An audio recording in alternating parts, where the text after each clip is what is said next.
Tahukah saudara bahwa kebutuhan utama dalam hidup kita ini adalah Roh Kudus, guys?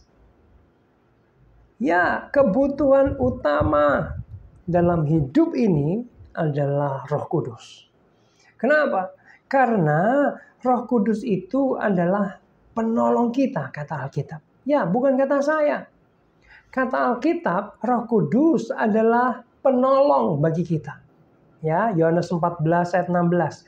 Aku akan minta kepada Bapa dan Ia akan memberikan kepadamu seorang penolong. P-nya huruf besar, yang lain, supaya Ia menyertai kamu selama-lamanya. Nah, guys, kata penolong ini bahasa aslinya yaitu bahasa Latin parakletos atau parakletus. Yang artinya keren banget, yang artinya disediakan untuk menolong kita.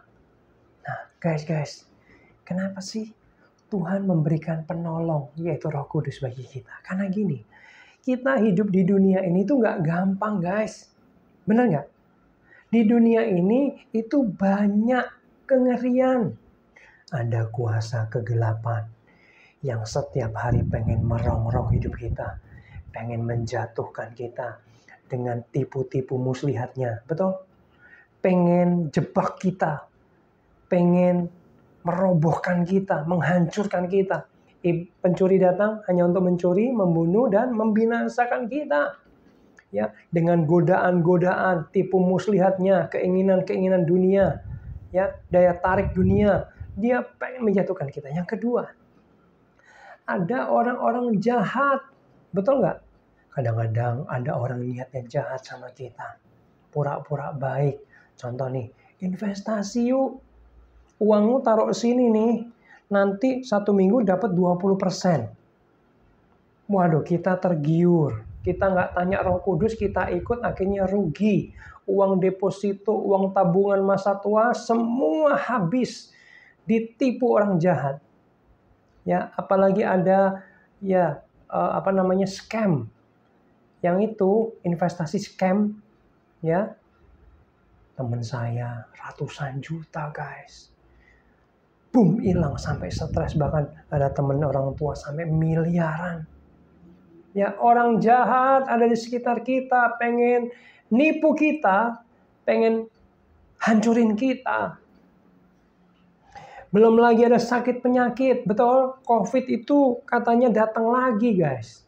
Belum penyakit yang lain, belum lagi kelemahan tubuh kita sendiri. Ya, semakin umur semakin lemah. Ya kan? Apalagi? Belum lagi ada negara yang perang. Betul? Ada kemiskinan, ada kekurangan, ada bencana alam loh, guys. Bener nggak? Banjir, longsor. Aduh, hidup di dunia ini nggak gampang. Oleh sebab itu, Tuhan nggak pengen kita sendirian. Dikirimlah Roh Kudus menolong kita. Saya mau tanya, guys, Roh Kudus itu siapa? Coba mikir sebentar yuk. Siapa itu Roh Kudus? Guys, jangan lupa loh. Roh Kudus itu Roh Allah. Allah sendiri. Roh Kudus itu adalah pribadi ketiga dari Allah Tritunggal. Dia Allah. Jangan lupa. Roh Kudus itu Allah disediakan untuk kita. Penolong bagi kita. Saya mau tanya. Kalau dia Allah, dia berkuasa nggak? Oh ya, berkuasa dong, berkuasa banget atau maha kuasa, betul? Roh Kudus adalah Allah yang memiliki hikmat yang tidak terbatas. Dia yang maha tahu, dia yang paling tahu yang terbaik buat kita. Dia tahu masa depan kita, dia tahu apa yang bahaya buat kita, dia tahu segala-galanya tentang kita. Keren banget ya. Itu disediakan loh untuk menolong kita. Nah, saya mau tanya, Roh Kudus ada di mana sih? Bagi orang yang percaya Yesus sungguh-sungguh lahir baru, Roh Kudus sudah ada di dalam dirimu. Ya, ngomong sama saya boleh? Roh Kudus sudah ada di dalam diriku.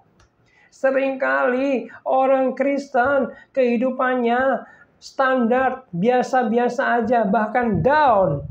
karena tidak menyadari ada Roh Kudus di dalam dirinya. Roh yang berkuasa, roh yang maha pengetahuan, punya hikmat, itu ada di dalam dirinya. Dia nggak tahu, dia nggak sadar. Dia hidup seperti orang dunia yang tidak ada Roh Kudusnya. Hidupnya standar-standar aja. Padahal harusnya hidupnya bisa melesat, bisa naik, bisa sampai di titik puncak, terus menukik naik ketika mengandalkan kuasa Roh Kudus, Sang Penolong dalam hidup kita. Amin. Kenapa? Karena Roh Kudus itu berkuasa, ada kuasa tambahan dalam diri kita. Kalau kita mengaktifkan kuasa Roh Kudus, benar apa benar? Nah, saya mau tanya, apakah Roh Kudus bisa berbicara? Apakah Roh Kudus bisa ngomong sama kita?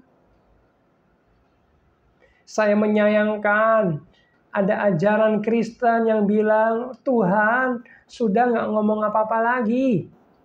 Enggak guys, Tuhan masih berbicara. Tuhan masih ngomong sama kita pribadi.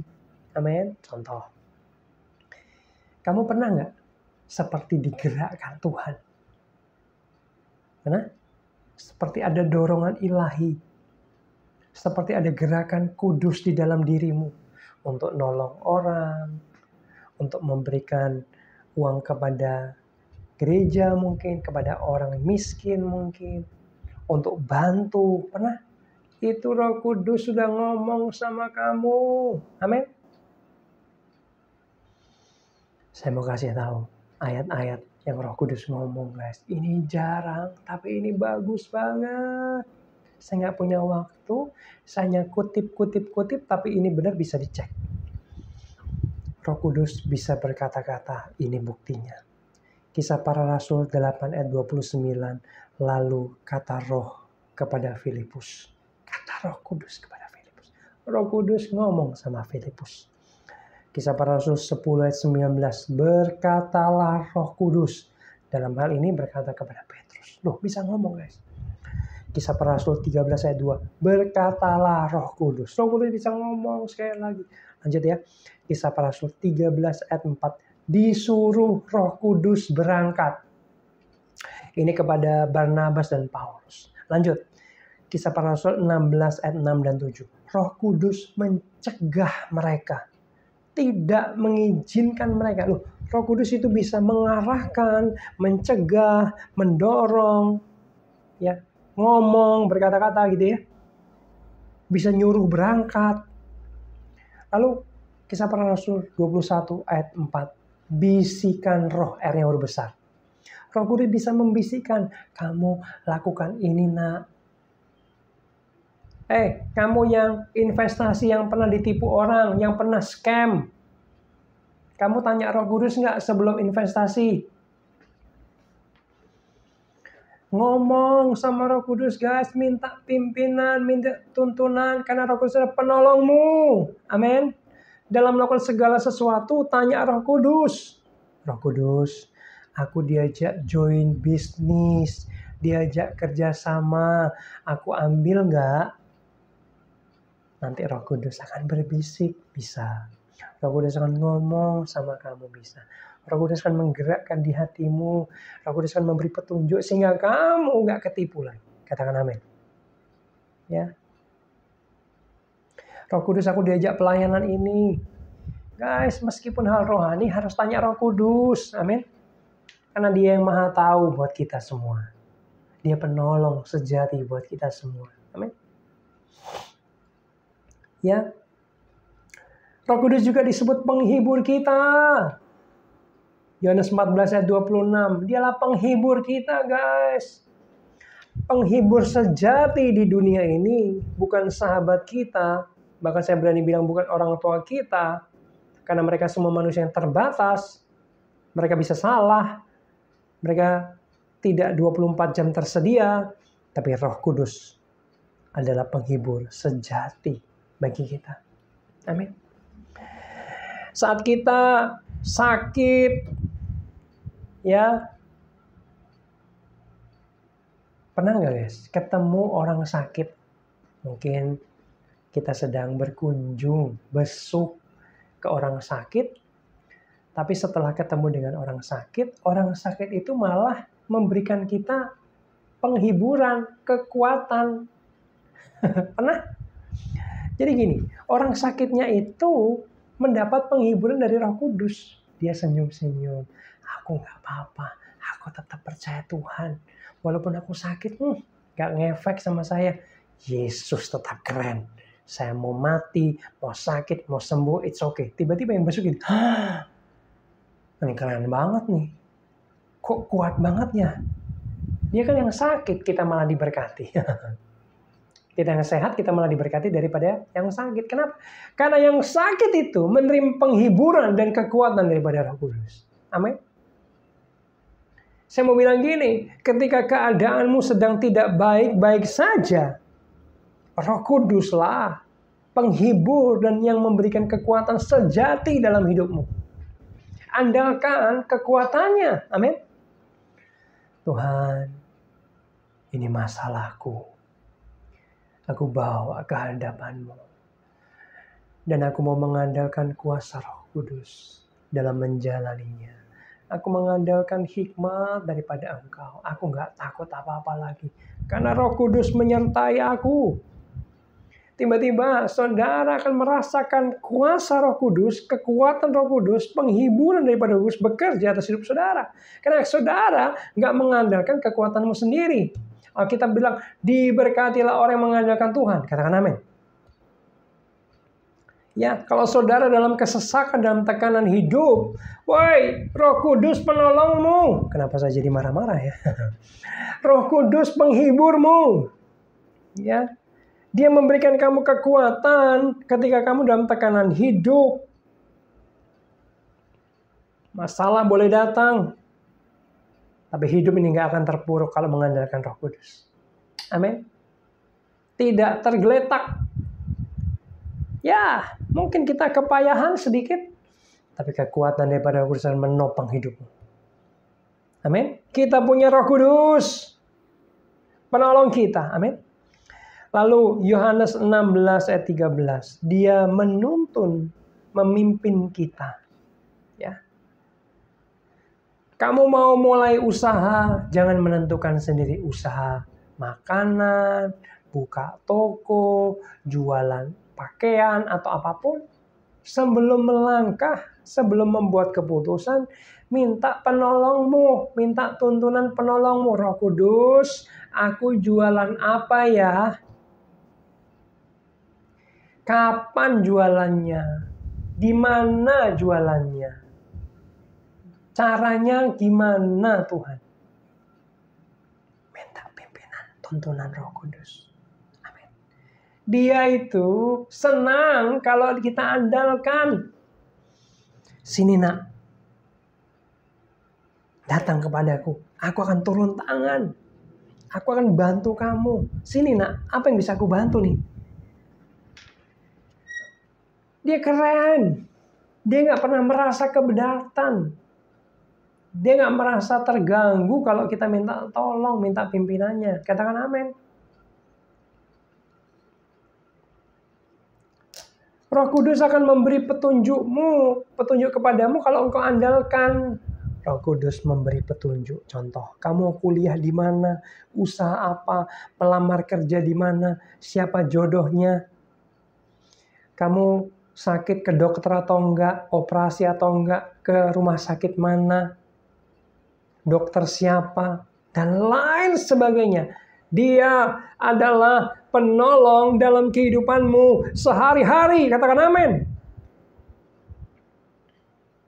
Dia yang paling tahu, dia yang penuh hikmat. Orang yang dipimpin Roh Kudus dengan hikmat Roh Kudus kira-kira seperti ini, guys. Ketika menghadapi masalah yang sangat pelik, tiba-tiba dia bisa tahu solusinya. Sementara orang kebanyakan kebingungan, nggak tahu masalah ini, nggak tahu solusi masalah ini. Tapi dia tiba-tiba tahu. Itulah hikmat daripada Roh Kudus. Bukan hasil pemikiran ya. Kalau kita ada masalah mikir lalu dapat solusinya, itu dari olah pikir kita. Tapi Roh Kudus itu datang tiba-tiba memberikan jawaban yang tidak pernah kita pikirkan sebelumnya. Ya, itu adalah hikmat daripada Roh Kudus. Dalam Yohanes 14 ayat 26b, Roh Kudus itu mengajar kita. Contoh, ketika kita sedang dengar khotbah atau baca Alkitab, kita nggak ngerti. Pendeta iki khotbah opo sih? Ayat ini ngomong apa sih maksudnya? Tapi tiba-tiba Roh Kudus ngajar kita. Maksud dari khotbah ini, maksud dari ayat ini adalah ini nak buat kamu. Tiba-tiba kita, oh iya ya Tuhan, aku baru ngerti sekarang. Nah, itu adalah Roh Kudus yang ngajar hidup kita. Katakan amin. Lalu dia juga mengingatkan akan firman Tuhan buat kita. Ketika kamu sedang takut, ya, khawatir dengan masalah, tiba-tiba ada suara di pikiranmu, di hatimu. Jangan takut, aku menyertai engkau. Itu dari ayat Alkitab. Itu Roh Kudus yang ingatkan firman Tuhan. Mungkin kamu sedang marah sama orang yang menyakiti kamu. Lalu ada suara, ampunilah mereka, karena mereka tidak tahu apa mereka buat. Tiba-tiba damai sejahtera itu memenuhi kamu sehingga kamu bisa mengampuni. Itu karya Roh Kudus, guys. Amin. Roh Kudus adalah penolongmu, parakletosmu. Amin. Saya waktu mau miring-miring gitu ya jalannya, Roh Kudus bilang gini, apakah itu hambaku yang setia? Waduh, saya ditegur, oh ya Tuhan ampuni aku kembali ke baik jalan. Roh Kudus itu keren, guys. Amin. Bisa kerasa nggak suara Roh Kudus itu penuh kasih, damai, dia nggak pernah maksa, nggak pernah intimidasi, dia sopan. Apakah itu hambaku yang setia? Aduh.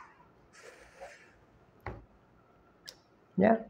Suatu hari pernah waktu dalam doa ada gerakan di hati, di pikiran saya.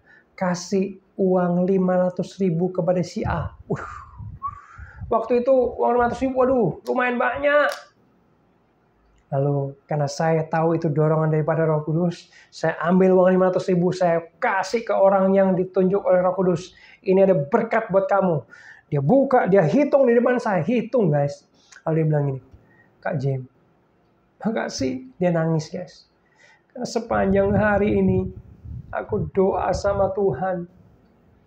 Aku nggak keluar kamar, aku nggak makan, nggak minum, aku puasa, aku doa minta uang 500.000 kepada Tuhan. Dan sore ini Kak Jim kasih uang 500.000. Saya kaget, saya merinding. Ya ampun, ternyata Roh Kudus benar-benar bisa berbicara kepada aku. Saya bisa dipakai Tuhan jadi saluran berkat. Guys, Roh Kudus bisa ngomong. Roh Kudus bisa berkata-kata. Amin. Kembangkan itu yuk. Kejar itu. Akrab dengan Roh Kudus. Bergaul dengan Roh Kudus. Menanti-nantikan suara Roh Kudus. Minta pimpinan Roh Kudus.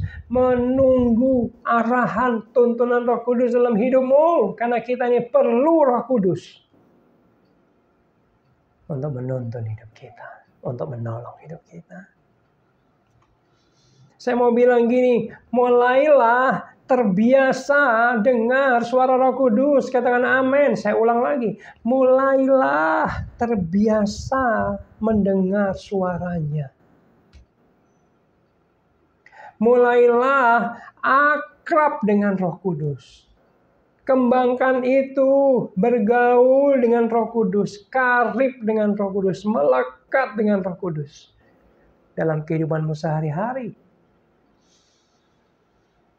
Berjalan, bergerak bersama Roh Kudus dalam kehidupanmu. Amin. Upayakan ini, kembangkan ini terus, yaitu akrab, bergaul dengan Roh Kudus. Berjalan, bergerak bersama Roh Kudus.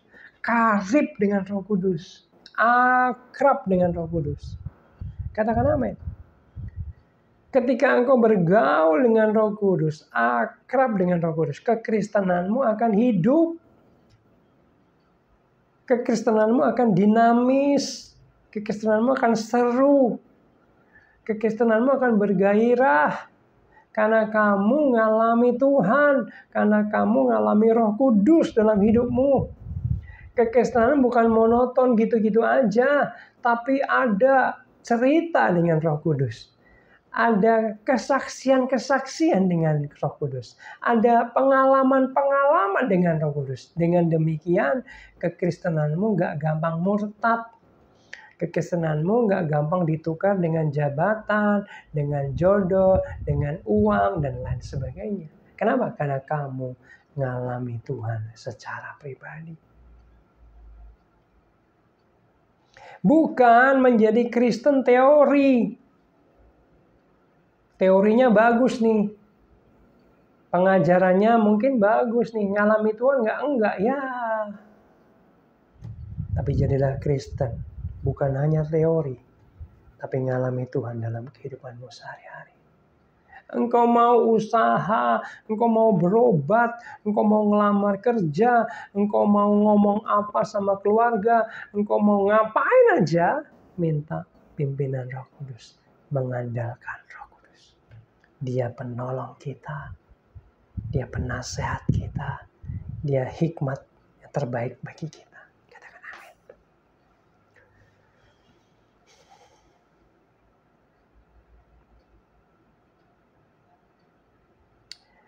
Alami Roh Kudus sebab Roh Kudus itu nyata. Ya, dia nyata. Dia nggak bohongan. Amin.